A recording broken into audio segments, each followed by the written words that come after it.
Good morning all friends. मेरे legal advice by Sheikh Javed Mohammad advocate channel पर आपका स्वागत है। आज हम बात करेंगे काजी अधिनियम 1980 के बारे में, जो 1880 का 12वां अधिनियम है।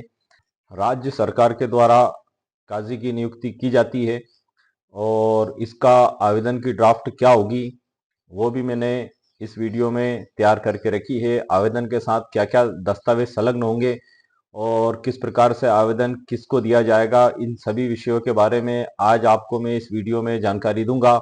और इसी के साथ ही इस अधिनियम का मैंने उर्दू में भी तर्जुमा किया है, इसी के अलावा अंग्रेजी में भी ट्रांसलेशन किया है और हिंदी में भी ट्रांसलेशन किया है। उस पूरे एक्ट की जानकारी मैं आपको उस अधिनियम में से ही पढ़ के बताऊंगा और इसका एक संक्षिप्त इतिहास जो है उसके बारे में भी आज आपको मैं इसी वीडियो में जानकारी दूंगा। तो आइए सर, हम इस वीडियो को आगे प्रारंभ करते हैं। वीडियो में आगे बढ़ने से पहले मैं इसके इतिहास पे आपको कुछ जानकारी प्रदान कर देता हूं कि काजी अधिनियम 1880 ब्रिटिश शासन काल के दौरान लागू किया गया था।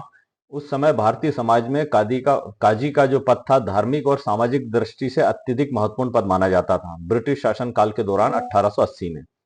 इसका जो इतिहास है सर, उस पर भी मैं आपका कुछ ध्यान दिला देना चाहता हूं कि आखिर काजी का जो पद है इसका इतिहास से क्या ताल्लुक है। तो मुगल काल में काजी का जो पद है शासकीय और धार्मिक दृष्टि से था अत्यंत ही महत्वपूर्ण माना जाता था। और ब्रिटिश शासन काल में मुस्लिम समुदाय के धार्मिक मामलों में हस्तक्षेप को कम करने के लिए और धार्मिक स्वतंत्रता बनाए रखने के लिए इस अधिनियम को बनाया गया था। 1880 अधिनियम के तहत काजियों की नियुक्ति प्रक्रिया के कानून को लागू किया गया है और इसमें जो परिवर्तन किए गए उस परिवर्तन के संबंध में समय के साथ इस अधिनियम में राज्य सरकार के अधीन इसको कर दिया गया ताकि स्थानीय प्रशासन मुस्लिम समुदाय की आवश्यकताओं के अनुसार इस पे आगे की कार्रवाई कर सके। समय के साथ इस अधिनियम को राज्य सरकार के अधीन कर दिया गया ताकि स्थानीय प्रशासन मुस्लिम समुदाय की आवश्यकताओं के अनुसार काजियों की नियुक्ति कर सके। 1980 में इसे परिशिष्ट के रूप में लागू किया गया जिसमें इसकी प्रासंगिकता और बढ़ गई। जैसा कि आप कंप्यूटर स्क्रीन पर देख रहे हैं, ये इसका उर्दू तर्जुमा है काजी अधिनियम 1880 का, जो मैंने स्पेशली आप लोगों के लिए तैयार किया है। और हमारे एक व्यूअर्स हैं आरिफ हुसैन साहब, और उन्होंने खास तौर से इसके एक्ट के बारे में जानकारी की मांग की थी, मेरे वीडियो में कमेंट्स की थी, तो मैं आगे इसमें जानकारी आपको दे देता हूँ। ये लाल अक्षरों में आप देख रहे हैं, उर्दू का इसका तर्जुमा है काजी एक्ट 1980 का उर्दू तर्जुमा। मुंतसर अवान नंबर 1 है। ये कानून काजी एक्ट 1880 कहलाएगा। नंबर 2 में है किसी मुकामी इलाके में काजी को मुकर्रर करने का इख्तियार, नंबर 2 में बताया गया है। इसमें बताया गया है कि जहां रियासती हुकूमत ये मुनासिब समझे कि किसी मुकामी इलाके में निकाह के लिए मुसलमानों की मदद के वास्ते एक या ज्यादा काजी मुकर्रर किए जाएं, तो हुकूमत ऐसे इलाके के लिए एक या ज्यादा काजी मुकर्रर कर सकती है। रियासत हुकूमत किसी किसी पास के हुकूमत के पास यह अख्तियार होगा कि किसी भी शख्स को काजी मुकर्रर कर दे, इसे किसी तकरीर को खत्म कर दे, मतलब उसको हटा भी सकती है। अगर कौन से काजी का ओहदा खाली हो या नया काजी मुकर्रर करना हो, तो रियासत हुकूमत इसके लिए किसी मुनासिब शख्स को मुकर्रर कर देगी। और इसी प्रकार से नंबर 3 में इसमें नायब काजी के बारे में भी बताया गया है, उसके बारे में भी आपको बताइए। उर्दू तर्जुमा है सर, जो मैं आपको पढ़ के बता रहा हूँ। नंबर 3 में है नायब काजी। इस कानून के तहत मुकर्रर करदा काजी के अलावा नायब काजी भी मुकर्रर किया जा सकता है, जो काजी के अख्तियारात और जिम्मेदारी को संभालेगा। नायब काजी को मखसूस मामलात के कस्फ खास इलाके के लिए मुकर्रर किया जा सकता है। और नंबर 4 में है इसमें अदालती या इंतजामी अख्तियार। ये सबसे महत्वपूर्ण है सर, जिसके बारे में मैं आपको एक बार पूरा पढ़ देता हूं, आप इसको ध्यान से सुनिएगा। काजी काजी या नायब काजी को किसी अदालती या इंतजामी इख्तियार का हक नहीं होगा। इनका काम सिर्फ निकाह निकाह या दीगर मदनी अमरान में मालूमात फराहम करना होगा। मतलब कहने का मतलब ये हुआ कि काजी अगर आपको बनाया गया है तो आपको कोई प्रशासनिक या न्यायिक अख्तियार नहीं होगा। इसी प्रकार से इसका जो उर्दू तर्जुमा है मैं आपको उसको भी बता देता हूँ। ट्रांसलेशन टू काजी अधिनियम 1980 into English. Short title, the act shall be called to काजी एक्ट 1880। नंबर 2 में पावर टू अपॉइंट काजी in a local area where the state government deems it appropriate to appoint one or more qazis for a local area to assist Muslim in matters of marriage. It may appoint one or more qazis for such area. The state government shall have the authority to appoint any person as a qazi or terminate their appointment. If the position of a qazi become vacant or a new appointment is required, the state government shall appoint a suitable person for the position. Deputy qazi धारा 3 में बताया गया है। In the addition to qazi appointed under this act, a deputy qazi may also be appointed who shall handle the powers and responsibility of the qazi. The duty qazi can be appointed of specific matters or a particular area. Number 4 धारा जो इसमें बताई है, judiciary of administration power. A qazi और deputy qazi shall not have any judicial और administrative authority. Their role shall only be to assist in matters of marriage और their और other religion duties. मतलब ये धारा 4 में स्पष्ट बताया गया है कि काजी को जुडिशली और एडमिनिस्ट्रेटिव अथॉरिटी नहीं होगी। वो सिर्फ उनका निकाह पढ़ाना और धार्मिक रिलीजन से संबंधित जो कार्य होते हैं उनको करने का इख्तियार होगा। हम आगे बढ़ते हैं सर। अब इसमें जो आगे की इंटरप्रिटेशन है मैं बुक के अंदर से आपको पढ़ के पूरी बता देता हूं, जानकारी प्रदान कर देता हूं जो बुक के अंदर दी गई है। परिशिष्ट संख्या 10 काजी अधिनियम 1980 1880 का 12वां अधिनियम है ये। संक्षिप्त शीर्षक, इसमें कुल 4 धाराएं सर। 4 धाराओं में जो नंबर 4थी धारा है वो सबसे महत्वपूर्ण है। मैं आपको बता दूं कि काजी अगर किसी को बनाया जाता है तो उसको कोई भी प्रशासनिक और जुडिशरी पावर नहीं होगी।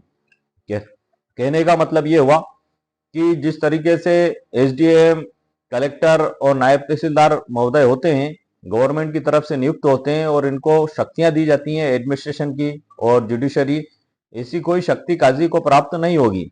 उसका कार्य सिर्फ निकाह, तलाक और धार्मिक जो मुस्लिम समुदाय में कार्य किए जाते हैं उनसे संबंधित कार्य को करना होता है।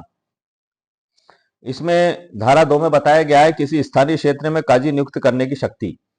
जहां राज्य सरकार को यह प्रतीत होता है कि किसी स्थानीय क्षेत्र के विचार योग्य मुस्लिमों की संख्या यह अच्छा रखती है कि किसी ऐसे स्थानीय क्षेत्र के लिए एक से अधिक काजियों की नियुक्ति की जाना चाहिए, राज्य सरकार यदि यह उचित समझती है ऐसे स्थानीय क्षेत्र के प्रमुख मुस्लिमों के विचार करने के उपरांत एक या एक से अधिक व्यक्तियों का चयन कर सकती है एवं इसे अथवा उन्हें ऐसे स्थानीय क्षेत्र का काजी नियुक्त कर सकती है। कहने का मतलब ये हुआ कि राज्य सरकार को इसमें ये पावर है कि उसको यदि ये प्रतीत होता है कि किसी स्थानीय क्षेत्र में मुस्लिमों के लिए निकाह पढ़ाने के लिए या निकाह के अलावा अन्य धार्मिक जो कार्य होते हैं उनको करने के लिए कोई व्यक्ति उपलब्ध नहीं है और मुस्लिम समुदाय को काफी परेशानी का सामना करना पड़ रहा है, तो उस इलाके के प्रमुख मुस्लिमों से कंसल्ट करके वो उस एरिया में काजी नियुक्त कर सकती है। या तो उसको प्रतीत होता है या आवेदन भी दिया जा सकता है।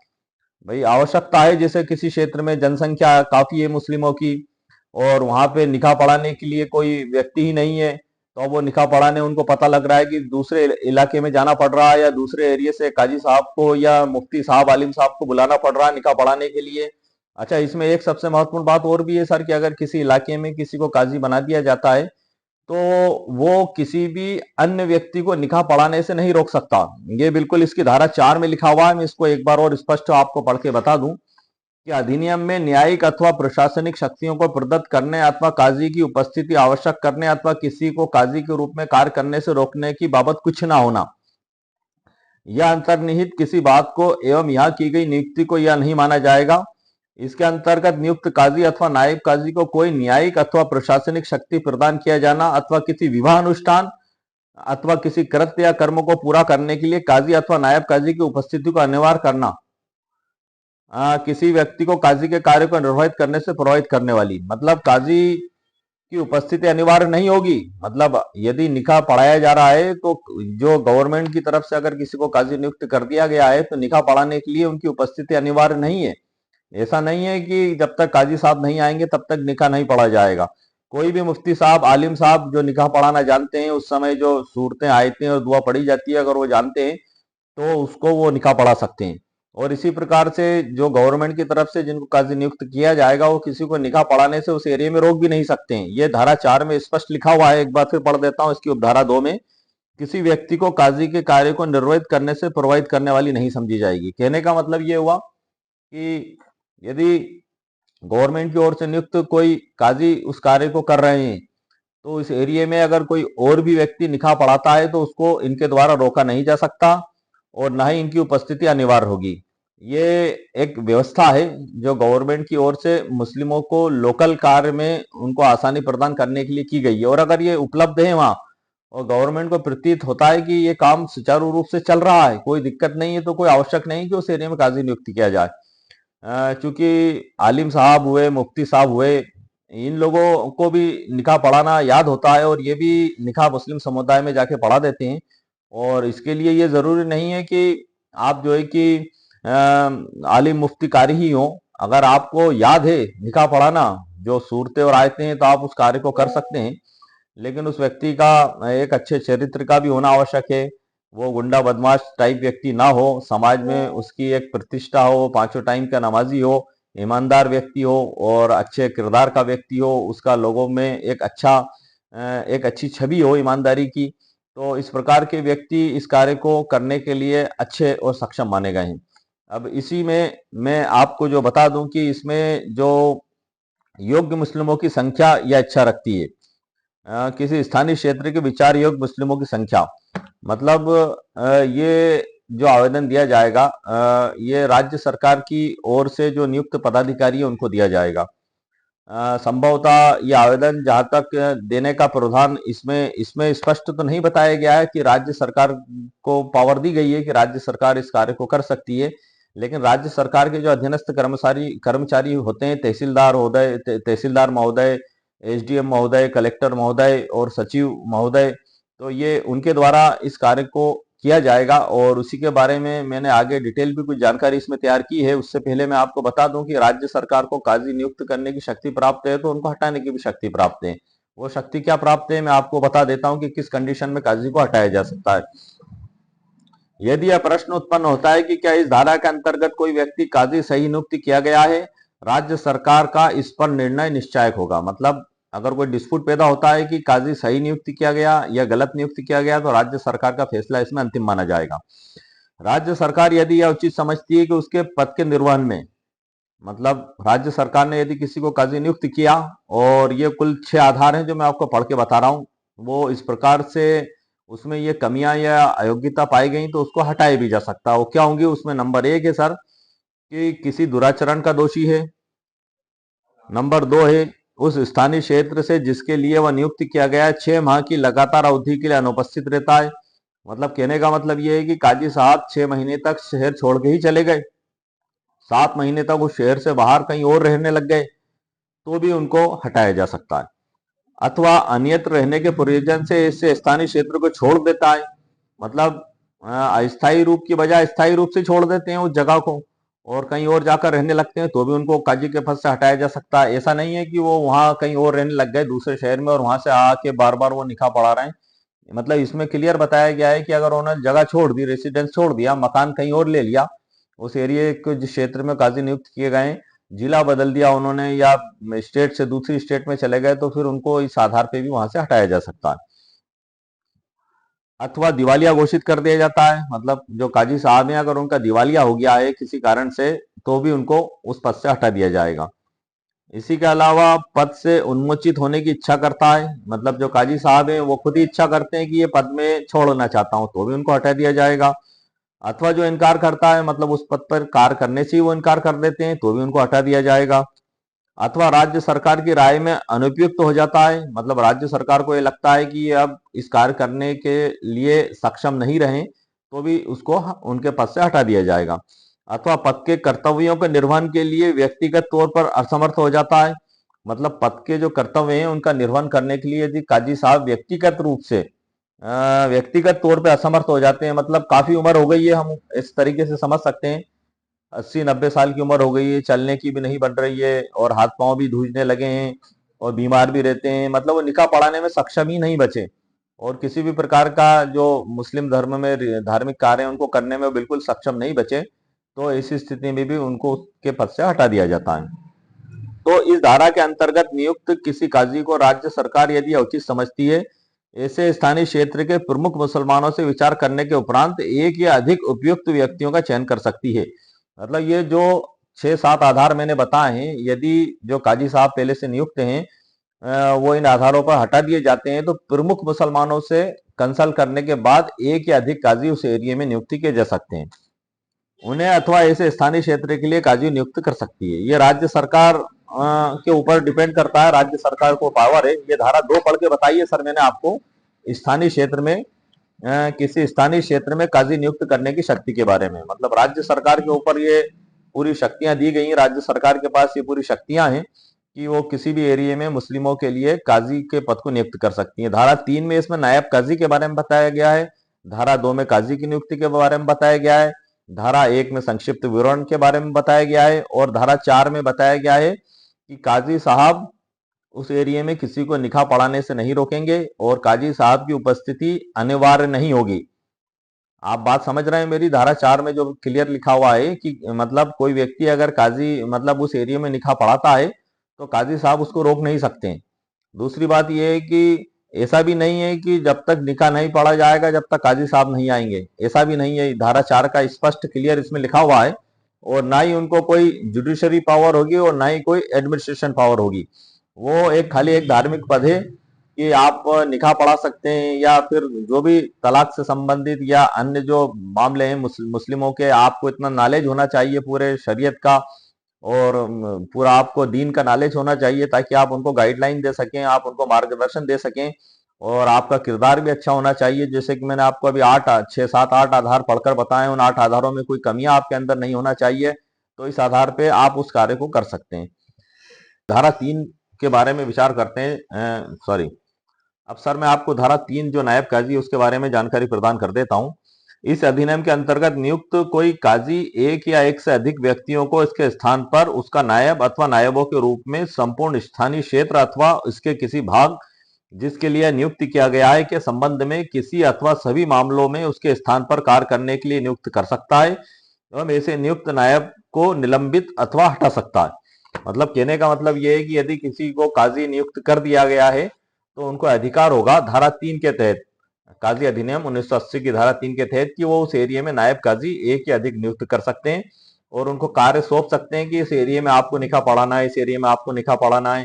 और यदि काजी साहब को वो 8 आधार जो मैंने आपको बताए उनमें से किसी कारण अयोग्य मानकर हटा दिया जाता है तो नायब काजी अपने आप ही हटे हुए मान लिए जाएंगे। मतलब जो मेन काजी अगर वो निलंबित हो गए तो बाकी के जो नायब काजी उन्होंने नियुक्त किए हैं वो भी उनके साथ स्वमेव ही हटा दिए गए हुए माने जाएंगे।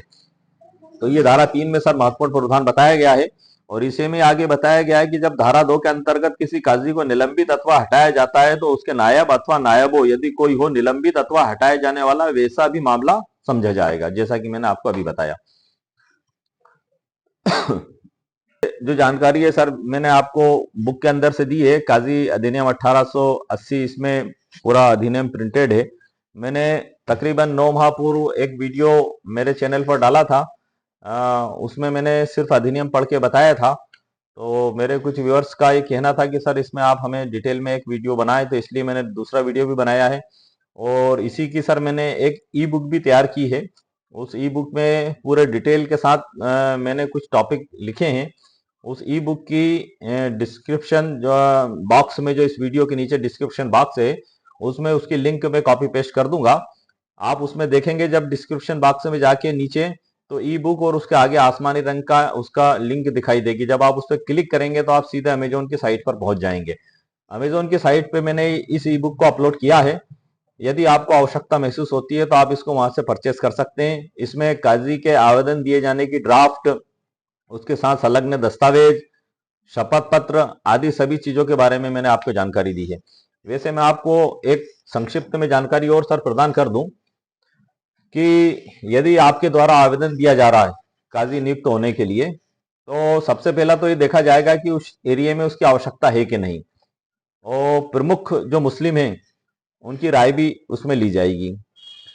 इसमें जो आपको आवेदन तैयार करना होगा, तो आवेदन के ऊपर आपको ड्राफ्टिंग में लिखना होगा श्रीमान। मैं भी आपको आवेदन की ड्राफ्ट उस ई बुक के अंदर से सर दिखा भी दूंगा, ताकि आप उस ई बुक से परिचित भी हो जाएंगे कि उसमें क्या क्या मैंने तैयार किया है। लेकिन मैं आपको मौखिक तौर पे तो जानकारी दे ही देता हूं कि श्रीमान, आप अपने एरिया के जो एसडीएम महोदय, अनुविभागीय अधिकारी महोदय, राजस्व जो आपका जिला तहसील है, आप लिख दें ऊपर। विषय में आप लिख दें काजी अधिनियम 1880 के तहत काजी नियुक्त किए जाने के संबंध में आवेदन पत्र। और माननीय महोदय, उसमें आवेदक की ओर से निम्नानुसार आवेदन सादर प्रस्तुत है। नंबर 1 में आप लिखेंगे कि माननीय महोदय, हमारे इलाके का आप उसमें पूरी डिटेल और विवरण लिखें कि इतनी जनसंख्या है और यहाँ पे हर साल तकरीबन इतने निकाह होते हैं, और उनको पढ़ाने के लिए हमें बाहर परगांव से या दूसरे तहसील से या जिले से काजी को बुलाना पड़ता है, और हमारे यहाँ कोई पढ़ाने के लिए व्यक्ति भी उपलब्ध नहीं है। इस कारण हमें बेहद आवश्यकता है कि हमारे एरिया में एक काजी की आप नियुक्ति करें, और उसी के साथ उनको जिसको काजी की नियुक्ति की जाना है, मतलब ये नियुक्ति करें, तो ये सर हो गया उन प्रमुख मुस्लिमों की तरफ से। एक एफिडेविट भी बनेगा, नोटरी वकील साहब इसको से आप इसको आप नोटरी भी करवा लें। 10, 20, 25, 50, 100 जितने भी प्रमुख मुस्लिम हैं आपके एरिया में, उनसे आप एक शपथ पत्र बनवा लें, और उस शपथ पत्र को नोटरी वकील साहब से आप तस्दीक करवा कर उस आवेदन के साथ आप लगा दें। और उस आवेदन में जो आवेदक होंगे वो उनका निवेदन यही होगा जो मैंने अभी आपको बताया था कि पूरे एरिया में जनसंख्या इतनी है और कोई नहीं है, और मैं इस एरिया में काजी नियुक्त होना चाहता हूँ। और उसके सपोर्ट में उस एरिया के प्रमुख मुसलमानों के शपथ पत्र भी लगेंगे, पंचनामा टाइप भी आप बनाकर लगा सकते हैं। एक जनरल आपको जानकारी दे रहा हूँ कि आप आगे बढ़ेंगे तो कार्रवाई किस प्रकार से करेंगे। उसी में उनकी योग्यता के बारे में भी बताया जाएगा। जो आवेदक होगा, जो काजी नियुक्त होना चाहता है कि मैं इस जगह से आलिम, देवबंद से या जहां से भी है, मैंने आलिम की, मुफ्ती की, कारी की, ये सारी जो है कि योग्यताएं प्राप्त की हैं, और मैं निकाह पढ़ाने में सक्षम हूँ, और ये सभी लोग मुझे जो है कि काजी निकाह पढ़ाने के लिए और मुस्लिमों के जो धार्मिक संबंधी कार्य हैं उनको करने के लिए नियुक्त करना चाहते हैं, और इस प्रकार से मुझे इसमें नियुक्त किया जाए। तो ये एक आवेदन की ड्राफ्ट होगी, साथ में शपथ पत्र लगेगा आपका, और आपके साथ सभी लोगों का एफिडेविट भी लगेगा। और चूंकि नियुक्ति तो राज्य सरकार की ओर से की जाएगी, तो ये कलेक्टर महोदय को भी आप इसकी एक कॉपी भेज दें रजिस्टर्ड डाक से, तहसीलदार महोदय को भी आप एक भेज दें, और इसी के अलावा राज्य के प्रमुख सचिव को भी आप इसकी एक कॉपी रजिस्टर्ड डाक से भेज दें। इन सबकी प्राप्ति अभी स्वीकृति आप रख लें।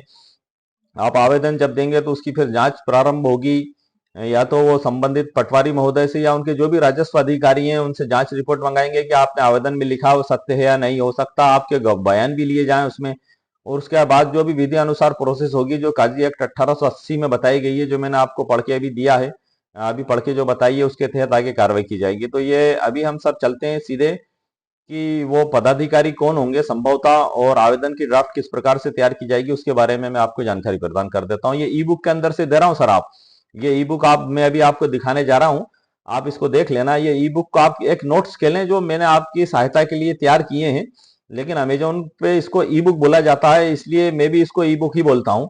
और इसमें वो गाइडलाइन है, लेकिन ये जो मेन एक्ट मैंने आपको पढ़ के आपको बताया है, जो मुस्लिम विधि में इसमें लिखा हुआ भी है, मुस्लिम विधि में मेन एक्ट आप परचेज भी कर सकते हैं। बुक आपको बाजार में मिल भी सकती है, हर मुस्लिम विधि में लगभग ये मिल ही जाएगा।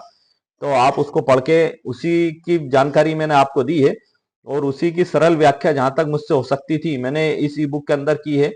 लेकिन ये मैंने जो ई बुक तैयार की है, इसका ये मतलब नहीं है कि आप इसी को सही मान लें।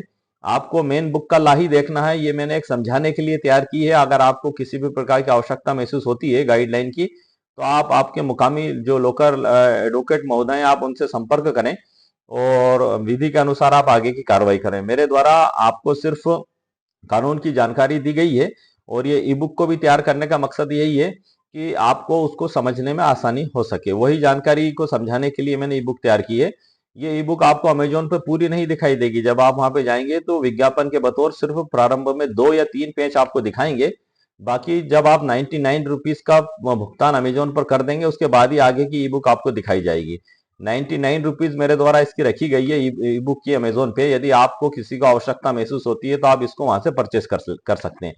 तो आइए सर, मैं आपको ई बुक का परिचय भी करा देता हूँ शुरू से आखिर तक, और उसमें जो आवेदन की ड्राफ्ट है और वो अधिकारी कौन कौन से होंगे जिनको आवेदन दिया जाएगा, क्या प्रक्रिया होगी, उसके बारे में भी मैं आपको आगे की जानकारी इस ई बुक के अंदर से प्रदान करता हूँ। आइए सर, ई बुक काजी अधिनियम 1980 कोष्टक में 1880 का 12वां अधिनियम, ये लाल स्याही से अलग लिखाई आपको दे रहा है। इसमें मैंने 2 लाइनें लिखी हैं मोटिवेशनल के लिए, एक जो मैं आपको पढ़ के बता रहा हूं। फैसला इंसाफ का हो यह शरिया का, काजी की आवाज में सच्चाई की बयार होती है। जहां तक सवाल है धार्मिक कर्तव्यों का, वह काजी के हाथों में न्याय की तलवार होती है। एक बार और पढ़ देता हूं सर मैं आपको। फैसला इंसाफ का हो या शरिया का, काजी की आवाज में सच्चाई की बयार होती है। जहां तक सवाल है धार्मिक कर्तव्यों का, वहां काजी के हाथों में न्याय की तलवार होती है। ये सर वीडियो के प्रारंभ में ई बुक के प्रारंभ में मैंने ये मोटिवेशनल लाइन लिखी है। और इसी प्रकार से इसमें आगे डिस्क्लेमर भी लिखी है। मैं आपको डिस्क्लेमर भी पढ़ के बता देता हूँ शॉर्ट में। यह ई बुक केवल जानकारी के उद्देश्य से प्रस्तुत की गई है और उसमें दी गई जानकारी काजी एक्ट 1880 के तहत काजी की नियुक्ति, उनके कर्तव्यों और अधिकारों से संबंधित है। यह किसी भी प्रकार की कानूनी सलाह, मार्गदर्शन या परामर्श नहीं है। काजी एक्ट 1880 एक महत्वपूर्ण कानूनी दस्तावेज है जो शरिया कानून के तहत धार्मिक मामलों के निपटारों के लिए लागू होता है। हालांकि इस ई बुक में प्रस्तुत जानकारी को केवल सामान्य संदर्भ के रूप में समझा जाए।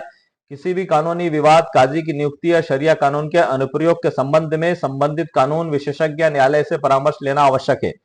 लेखक, प्रकाशक और अन्य संबंधित पक्ष इस ई बुक में दी गई जानकारी के आधार पर किसी भी प्रकार की कानूनी जिम्मेदारी से मुक्त है। इस ई बुक में दी गई जानकारी किसी विशेष व्यक्ति, मामले या परिस्थिति के लिए उपयुक्त नहीं हो सकती है। या ये सर मैंने आपको डिस्क्लेमर पढ़ के बता दी। ये हर ई बुक के पहले मेरे द्वारा लिखी जाती है।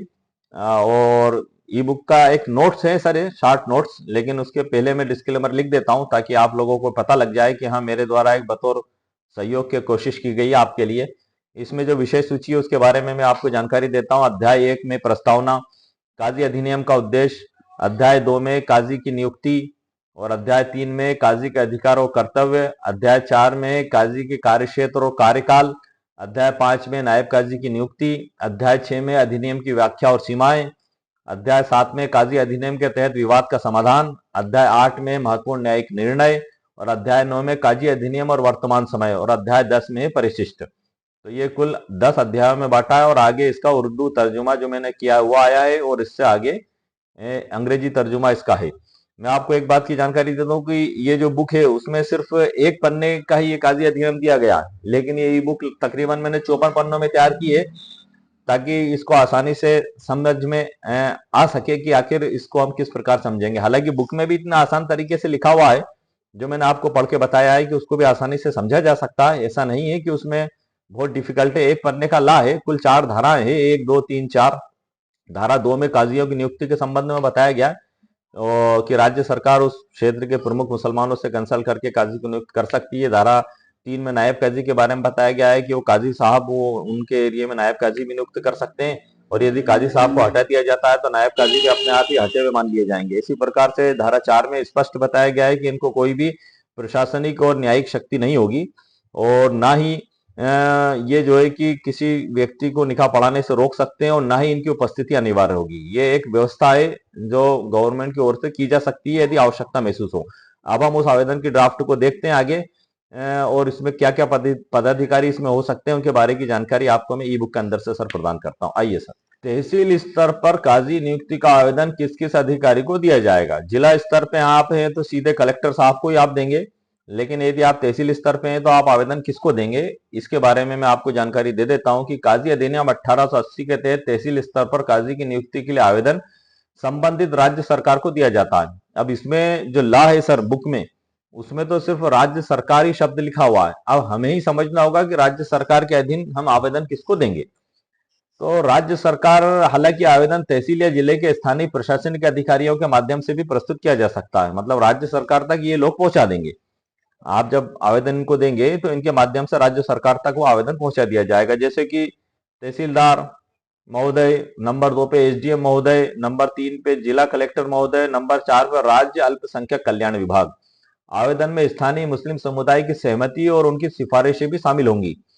जैसा कि मैंने वीडियो के प्रारंभ में आपको बताया था कि वो शपथ पत्र में उनकी सहमति और सिफारिश आपके द्वारा लिखी जाएगी उस ड्राफ्टिंग में, कि जैसा कि ये हम इनको नियुक्त करना चाहते हैं और हम सभी सहमत हैं। ये पूरा एफिडेविट की एक ड्राफ्ट बनेगी 5-6 पैरा की सर, उसमें आपको पूरी डिटेल के साथ जानकारी लिखना होगी। जो सहमति का जो शपथ पत्र लगेगा मैं आपको आगे उसकी जानकारी दे दूंगा। प्रमुख मुस्लिम किसे माना जाता है? काजी अधिनियम में प्रमुख मुस्लिम का तात्पर्य ऐसे व्यक्तियों से है जो स्थानीय मुस्लिम समुदाय में प्रतिष्ठित हों और उनके विचारों को समुदाय द्वारा मान्यता दी जाती हो। नंबर 2 है धार्मिक और सामाजिक रूप से प्रभावशाली हों, जैसे कि मौलवी, इमाम या स्थानीय मुस्लिम संगठनों के नेता। नंबर 3 है किसी विशेष क्षेत्र में मुस्लिम समुदाय के हितों और परंपराओं का प्रतिनिधित्व करने की क्षमता रखते हो। राज्य सरकार प्रमुख मुस्लिमों की राय को काजी नियुक्ति के लिए निर्णय की प्रक्रिया में शामिल कर सकती है, मतलब उनके द्वारा जो डॉक्यूमेंट्स शपथ पत्र दिए जाएंगे उस पर विचार किया जाएगा। यहाँ एसडीएम महोदय के नाम से काजी नियुक्ति हेतु आवेदन का एक ड्राफ्ट है जो मैंने आपके लिए तैयार किया है। ये आप देख रहे हैं कंप्यूटर स्क्रीन पे, ये ई बुक है सर, जिसके अंदर से मैं आपको जानकारी दे रहा हूँ। सेवा में सबसे ऊपर लिखा जाएगा, सेवा में एसडीएम महोदय, जो भी आपका तहसील जिला उस एरिया का स्टेट आप लिख दें। आप विषय काजी की नियुक्ति हेतु आवेदन, ये मैंने बगैर धारा के लिखा हुआ है और धारा के साथ भी मैंने लिखा हुआ है, तो पहले मैं आपको धारा के साथ वाला भी बता देता हूँ सर। ये सिंपल आवेदन है, जो मैं स्क्रॉल करके आपको नीचे ले जा रहा हूँ। ये सिंपल आवेदन है। मैं इस आवेदन के साथ क्या क्या डॉक्यूमेंट्स लगेंगे मैं आपको यही बता देता हूँ, क्योंकि ये जानकारी मैंने यही इसमें कलेक्ट करके रखी है।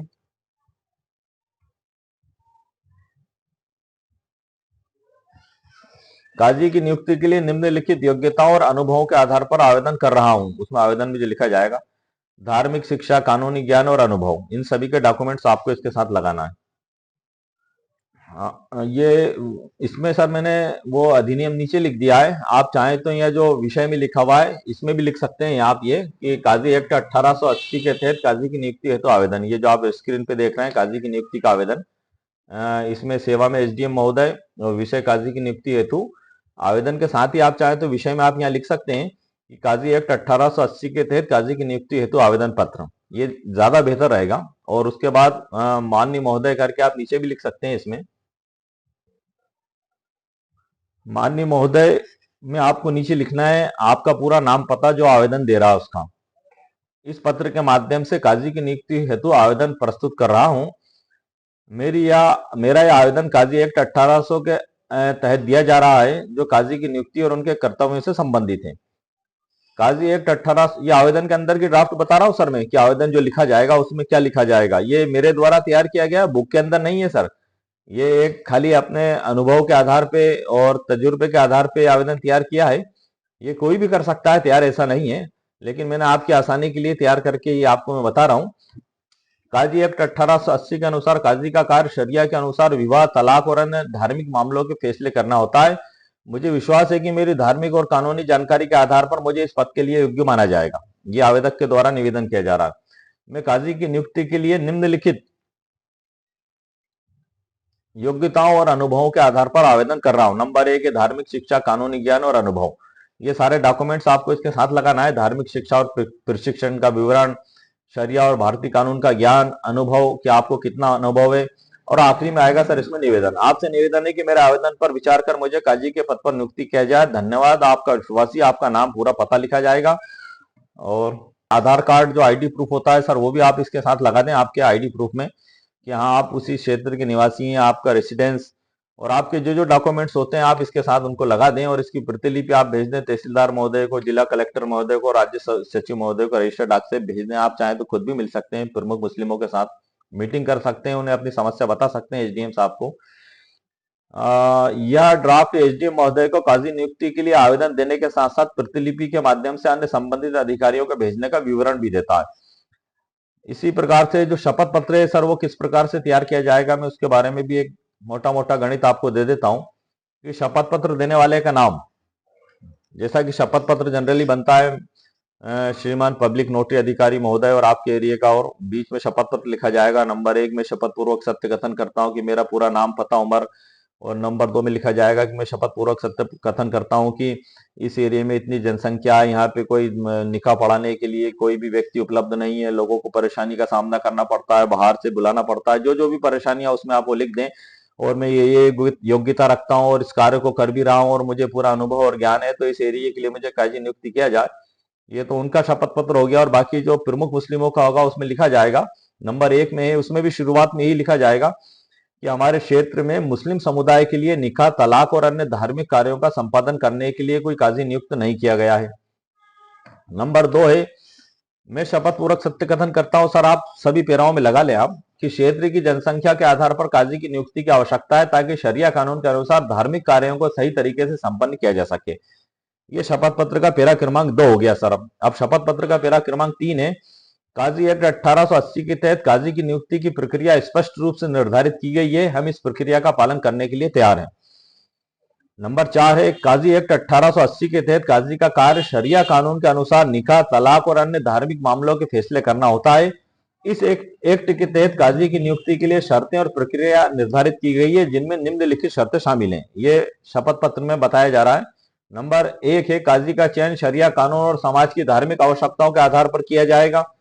काजी को शरिया और भारतीय कानून का गहरा ज्ञान होना चाहिए। मतलब ये एक भाषा है, इसको आपको अपने हिसाब से आपको कन्वर्ट कर लेना है कि काजी का जो इसमें लिखा हुआ है, ये मैंने एक मोटे मोटे तौर पे समझाने के लिए लिखा है, लेकिन इसको आपको कन्वर्ट अपनी भाषा में करना है। कैसे करना है, एक उदाहरण के तौर पे मैं बता देता हूं आपको कि काजी का चयन शरिया कानून और समाज की धार्मिक आवश्यकताओं के आधार पर किया जाता है। तो आपको इसमें लिखना है कि किया जाए, काजी का चयन शरिया कानून और समाज की धार्मिक आवश्यकताओं के आधार पर किया जाए। ये आपकी तरफ से दिया जाने वाला एफिडेविट है। नंबर 2 है, काजी को शरिया और भारतीय कानून का गहरा ज्ञान होना चाहिए। अब इसमें आपको लिखना है कि हम जिसको काजी नियुक्त करना चाहते हैं उन्हें शरीयत का और कानून का गहरा ज्ञान है। ये आपको अपनी तरफ से हलफनामा देना, और जो काजी नियुक्त होने के लिए देंगे आवेदन, वो स्वयं कहेंगे कि मुझे भी शरीयत का पूरा ज्ञान है, और डॉक्यूमेंट्स लगाएंगे वो पूरे साथ में। काजी की नियुक्ति के लिए क्षेत्र की जनसंख्या और धार्मिक जरूरतों का ध्यान रखा जाता है। इसमें आपको लिखना है कि सर हमारे क्षेत्र में इतनी जनसंख्या है और यहाँ कोई निकाह पढ़ाने वाला नहीं है, इसलिए इन्हें काजी नियुक्त किया जाए। आप ये भी लिख सकते हैं कि जैसे तहसील क्षेत्र में है आप, आसपास के कितने गांव लगते हैं आपके क्षेत्र में, पता लग रहा है 150 गांव लग रहे हैं, 150 गांव में मालूम पड़ रहा है कि कोई काजी साहब ही नहीं है, सब लोग परेशान हो रहे हैं। तो ऐसी स्थिति में आप पूरे हल्के का विवरण भी लिख दें, उसमें जनसंख्या भी लिख दें, और जहां जहां इसकी आवश्यकता महसूस होती है वहां भी लिख दें, ताकि गवर्नमेंट को समझने में आसानी हो सके कि आपको वास्तव में इसकी आवश्यकता है। नंबर 5वां शपथ पत्र का पेरा, हम यह शपथ पत्र काजी की नियुक्ति के समर्थन में दे रहे हैं ताकि क्षेत्र के मुस्लिम समुदाय के धार्मिक कार्यों को सही तरीके से और कानून के अनुसार संपन्न किया जा सके। यह शपथ पत्र मैंने अपनी स्वेच्छा से बगैर किसी दबाव के लिखा है। तारीख, स्थान और शपथ पत्र के हस्ताक्षर होंगे। उसके बाद इसको आपको नोटरी वकील साहब से तस्दीक करवाना होगा। तो ये सर जो मैंने आपको अभी बताई थी, ये आवेदन की ड्राफ्ट, उसके साथ लगने वाले प्रमुख मुस्लिमों के शपथ पत्र है। आप एसडीएम महोदय से जाके डायरेक्ट आप मिल भी सकते हैं सभी लोग, और उनसे निवेदन भी कर सकते हैं कि सर हमें काफी परेशानी का सामना करना पड़ रहा है, हमारे एरिया में निकाह पढ़ाने के लिए और अन्य धार्मिक कार्य करने के लिए कोई भी काजी नियुक्त नहीं है, तो हमारे इस क्षेत्र में आप हमारे इन धार्मिक कार्य को करने के लिए काजी को नियुक्त किया जाए। काजी अधिनियम 1880 के तहत आप नियुक्ति की मांग कर सकते हैं। प्रमुख मुस्लिम कौन होंगे उसकी भी जानकारी मैंने आपको दे दी है। राज्य सरकार शब्द इस्तेमाल हुआ, राज्य सरकार के अधीन जो जो एडमिनिस्ट्रेटिव जो अधिकारी हैं वो तहसीलदार, एसडीएम, कलेक्टर महोदय और सचिव महोदय, ये सभी इसी के अंतर्गत आते हैं और इन्हीं के द्वारा नियुक्ति की जाएगी, और जो है कि राज्य सरकार का जो फैसला होगा वो अंतिम फैसला होगा। तो इस प्रकार से इसमें कुछ और महत्वपूर्ण जानकारी है जो ई बुक के अंदर मैंने आपके लिए तैयार करके रखी है, उनसे भी मैं आपको जानकारी पढ़ के बता देता हूं ताकि आपके नॉलेज में इजाफा हो सके। जो ई बुक के अंदर मैंने काजी अधिनियम का उद्देश्य तैयार कर रखा है उसके बारे में भी आपको मैं बता देता हूं कि आखिर काजी नियुक्त करने का उद्देश्य क्या है। काजी अधिनियम 1980 में परिशिष्ट के रूप में अधिनियमित किया गया है। इसका उद्देश्य मुस्लिम समुदाय के लिए काजियों की नियुक्ति और उनके कार्य को नियमित करना है।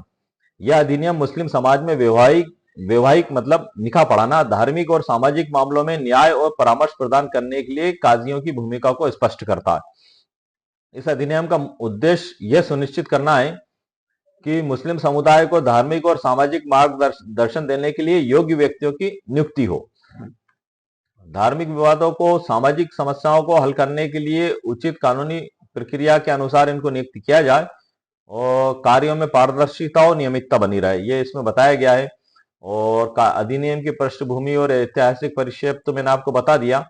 काजी की भूमिका का महत्व भी मैंने बता दिया कि धार्मिक मार्गदर्शन, निकाह, तलाक, फतवा आदि जैसे मामलों में। और इसी में ई बुक में जो आप देख रहे हैं, मैं स्क्रॉल करके ले जा रहा हूं ऊपर की ओर।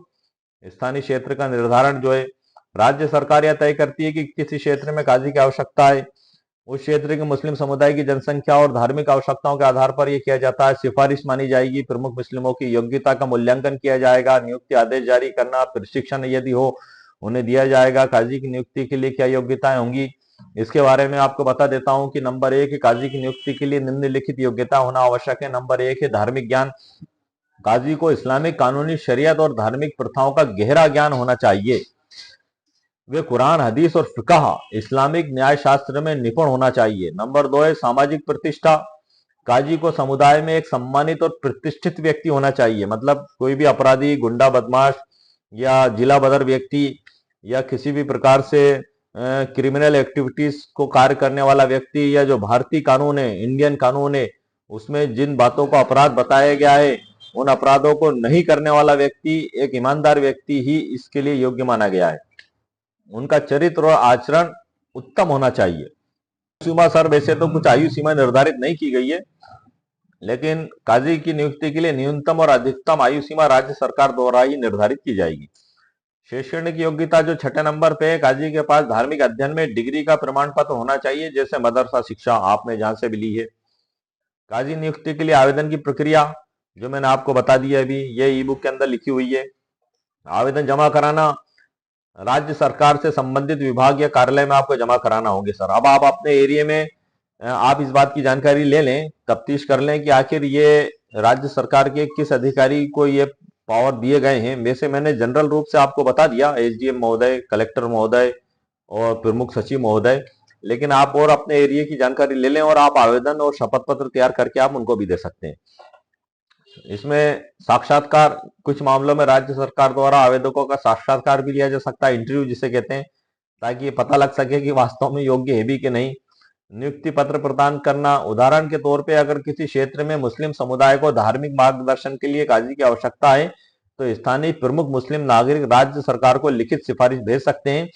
इसके बाद राज्य सरकार अधिनियम के प्रावधानों के तहत उपयुक्त व्यक्ति को काजी के रूप में नियुक्त करेगी।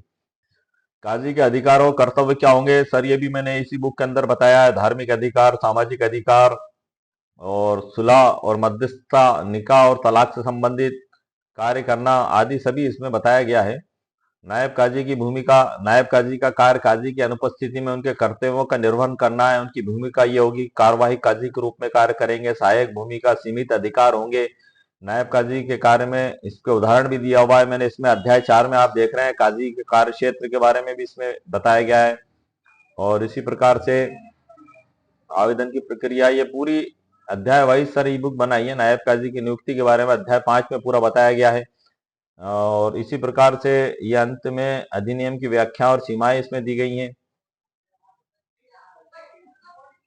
इसमें कुछ महत्वपूर्ण न्यायिक निर्णय भी मैंने लिखे हैं सर, लेकिन ये निर्णय इतने पुराने हैं कि इनका मिलना पॉसिबल नहीं हो पाता है, इसलिए आप इनको निर्णय न मानते हुए एक बतौर उदाहरण ही मान लें आप। और इस मामले में अदालत ने स्पष्ट किया है कि काजी की नियुक्ति केवल धार्मिक और सामाजिक कार्यों के लिए होती है और उन्हें कानूनी अधिकार नहीं दिए गए। काजी को केवल सलाहकार की भूमिका निभाने की अनुमति दी गई है।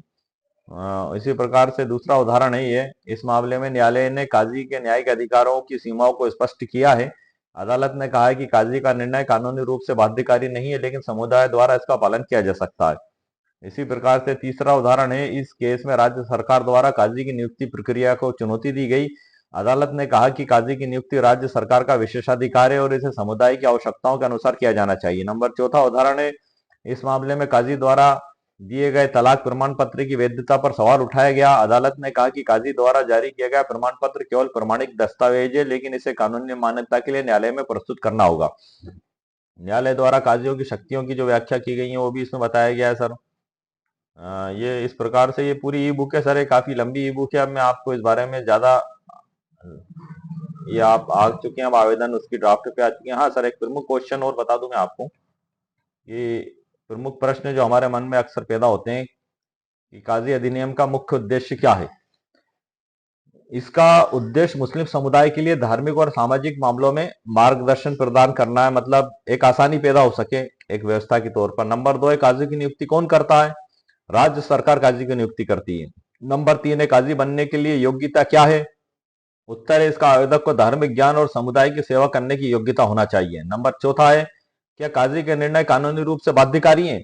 नहीं, काजी के निर्णय कानूनी रूप से बाध्यकारी नहीं होते, लेकिन इनका एक धार्मिक महत्व इस प्रकार से होता है कि जैसे यदि हमें कोई आलिम साहब या मुफ्ती साहब भी कुछ बताते हैं शरीयत के हिसाब से कि भाई ये मोहम्मद सल्लल्लाहु अलैहि वसल्लम ने इस तरीके से बताया है और आप ये जो कार्य कर रहे हैं गलत है, तो एक महत्व तो होता है उनका। भाई ऐसा ही महत्व इनके द्वारा कोई बात बताई जाएगी उसका होगा। काजी बन सकती हैं वर्तमान में, या राज्य सरकार की नीतियों और स्थानीय सामाजिक परिस्थितियों पर निर्भर करता है। काजी नियुक्ति के लिए जिम्मेदार अधिकारी कौन हो सकते हैं?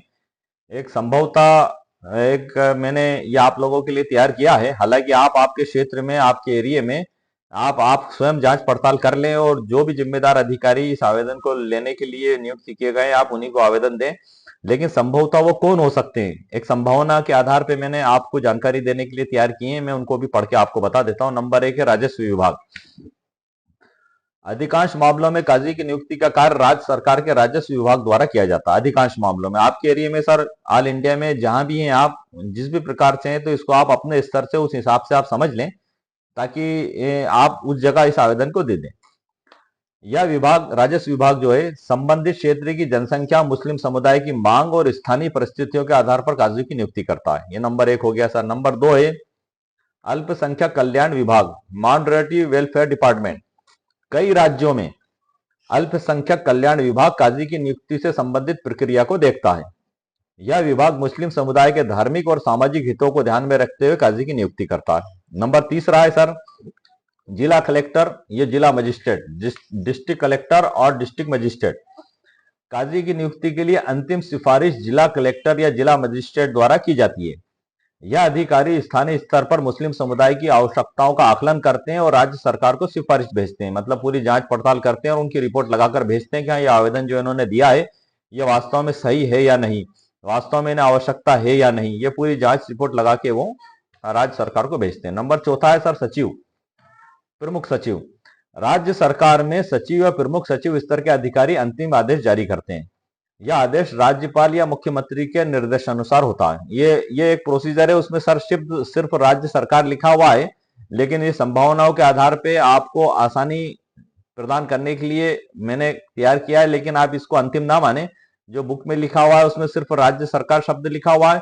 अब राज्य सरकार में आप आपके एरिया में उन लोगों को ढूंढें, उन अधिकारियों से आप मिलें और तलाश कर लें, आपको पता लग जाएगा कि ये प्रोसीजर नियुक्ति की वहां पूरे ऑल इंडिया में किसके द्वारा, कौन से अधिकारी के द्वारा की जा रही है। काजी की नियुक्ति की प्रक्रिया, मांग का आकलन, मुस्लिम समुदाय से काजी की नियुक्ति की मांग आती है। तो ये सर कुल 4 हैं जो मैंने आप लोगों के लिए तैयार किए हैं कि इस प्रकार से आप इन लोगों को आवेदन दे सकते हैं। इसमें मैं आपको एक बार फिर सर शॉर्ट में जानकारी प्रदान कर देता हूं धारा 4 के बारे में, खास तौर से कि काजी अधिनियम 1980 की जो धारा 4 है वो स्पष्ट रूप से कहती है कि किसी भी एरिया में यदि किसी को काजी नियुक्ति किया जाता है तो वो अन्य कोई भी व्यक्ति को निकाह पढ़ाने से नहीं रोक सकता। दूसरा, उनकी उपस्थिति अनिवार्य भी नहीं होगी। तीसरा, उनको किसी व्यक्ति को भी निकाह पढ़ाने के कार्य को करने से रोक नहीं सकते, और ना ही इनको कोई न्यायिक पावर होगी और ना ही कोई जो है कि प्रशासनिक पावर होगी। जैसे कि कलेक्टर महोदय, तहसीलदार महोदय, एसडीएम महोदय को जो शक्तियां दी गई हैं, ऐसी कोई शक्तियां इनको नहीं होगी। ये सिर्फ एक निकाह पढ़ाने की और एक धार्मिक व्यवस्था की एक गवर्नमेंट की तरफ से एक व्यवस्था है ये। तो इसको आप इस तरीके से ही लें आप।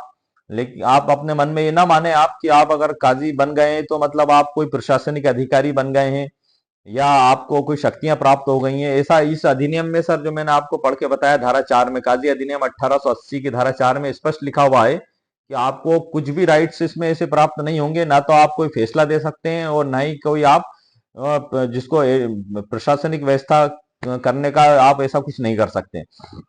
हाँ, ये जरूर होता है कि जैसे जनरली मुस्लिम समुदाय में आलिम साहब, मुफ्ती साहब जो मस्जिद में नमाज पढ़ाते हैं, उनको पूरा मुस्लिम समुदाय एक सम्मान और इज्जत की नजर से देखता है और उनकी बात को मानता भी है। वो धर्म से रिलेटेड कोई बात बताते हैं क्योंकि उनको जानकारी भी होती है, उन्होंने काफी कुरान और हदीसें पढ़ी हुई होती हैं, तो उनकी बातों को सुना जाता है और महत्व दिया जाता है। उसी प्रकार से जो काजी नियुक्ति किया जाएगा वो इन्हीं लोगों में से तो नियुक्ति किया जाएगा। और जब ये भी कोई बात बताएंगे तो ये भी उसी प्रकार से प्रभावशाली होगी जिस प्रकार से आलिम और मुफ्ती साहब के द्वारा बताई जाती है, क्योंकि इनको भी कानून का ज्ञान होना आवश्यक है। ये राज्य सरकार सारी जांच पड़ताल के बाद ही उनको काजी नियुक्त करेगी, और वो भी आवश्यकता हो तो। और यदि इलाके में अगर कार्य चल रहा है, कोई आवश्यकता नहीं है, तो ऐसा कोई जरूरी नहीं है कि उस एरिया में काजी नियुक्त किया ही जाएगा। ये एक व्यवस्था है, मतलब व्यक्ति टोटली जिसको क्या कहते हैं शुद्ध देशी भाषा में कि बिटमा गया है। मतलब बिटमा गया है मतलब बिल्कुल लावारिस टाइप हो गए हैं कि साहब हम क्या करें अब, हमारे यहाँ तो निकाह हो रहा है, कोई पढ़ाने वाले ही नहीं है।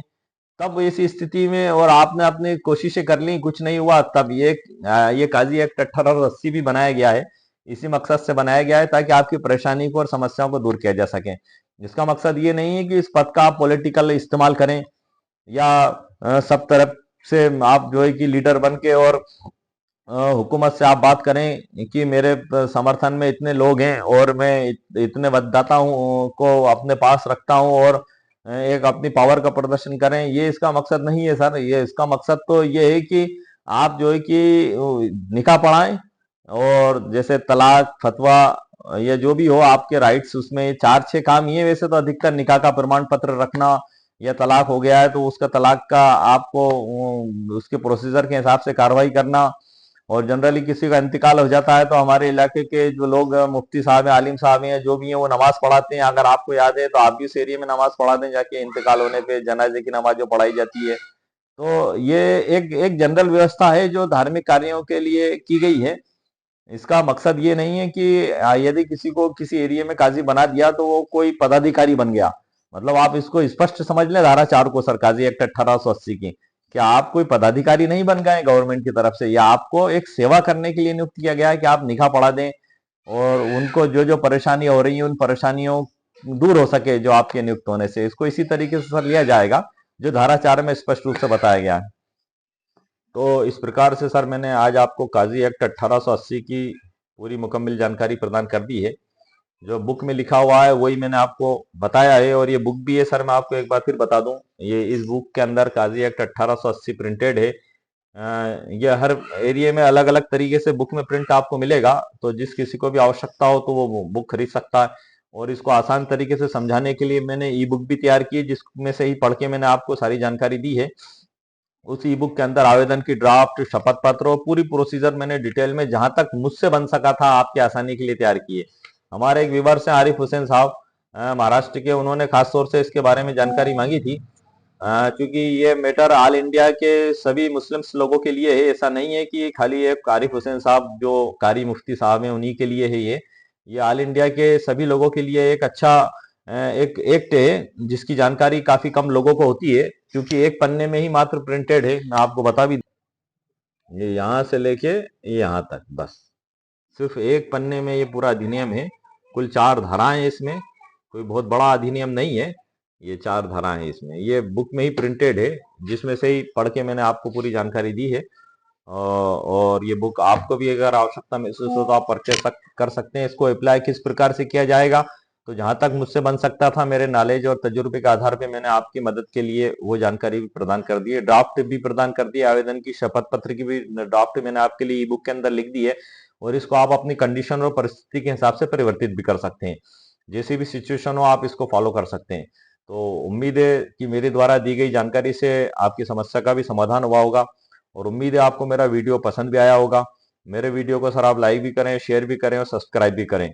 मैंने मेरे चैनल पर वसीयत से रिलेटेड काफी वीडियो बनाए, नोटरी से रिलेटेड काफी वीडियो बनाए, सीपीसी काउंटर क्लेम से रिलेटेड काफी वीडियो बनाए, और निरंतर विभिन्न टॉपिकों पे मैं मेरे चैनल पर वीडियो बनाता हूँ और कानूनी जानकारी प्रदान कर देता हूँ। जो जानकारी बुक में लिखी होती है वही जानकारी मैं आप लोगों को प्रदान कर देता हूँ। तो उम्मीद है सर आपको मेरा वीडियो पसंद आया होगा। मेरे वीडियो को आप लाइक भी करें, शेयर भी करें, सब्सक्राइब भी करें। एक बात और बता दूं सर मैं आपको कि ई बुक अमेजोन पे मेरे द्वारा अपलोड कर दी गई है। यदि आपको आवश्यकता महसूस होती है तो 99 रुपीज कीमत मेरे द्वारा रखी गई है। आप इसको वहां से इसको परचेस कर सकते हैं। उसकी लिंक मैं इस वीडियो के नीचे डिस्क्रिप्शन बॉक्स में कॉपी पेस्ट कर दूंगा।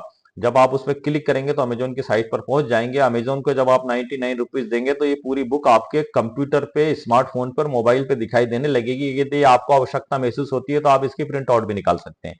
ओके, शुक्रिया, थैंक यू सर।